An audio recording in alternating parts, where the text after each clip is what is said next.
An enormous life mistake I see people make is that they are way too invested on doing well in one specific tournament. And I see this all the time, especially from my friends who don't play as much anymore, maybe. They just really want to do well. This is my main event for whatever event that they're talking about. And whenever I see that, I'm just like, oh, they're setting themselves up for torture.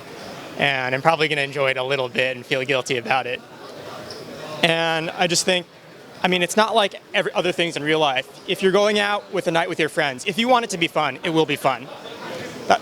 Poker tournaments don't work that way. If you want to do well in school or work, if you put in a lot of effort, usually, there are some things in life that are unfair, but usually you're going to get something out of it if you put a lot of work into it. Poker tournaments are not like that. Especially one tournament, like anything can happen. You usually just bust 80% of the time. I watched a guy play aces, I thought, perfectly on day 2 of the main that involved him just calling a 4-bet. And he was just absolutely punished. The guy with king, queen just flopped trips.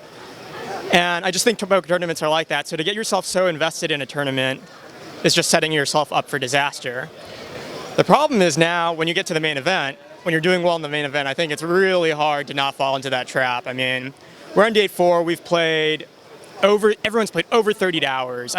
That's almost the entirety of another 1,500 tournament.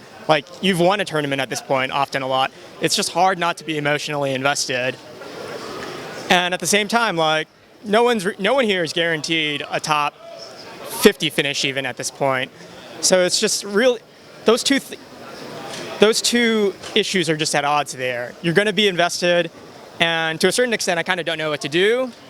For the most part, my strategy has just been to play a lot of tournaments. I'm very lucky I get to play a lot of great tournaments throughout the year, throw a lot of darts at the board. Hopefully one of them will turn out well for me. I just recognize that I've been doing well. I have a lot of chips. My stack is worth a couple $100,000. But at the same time, I'm probably still just going to have them in cash.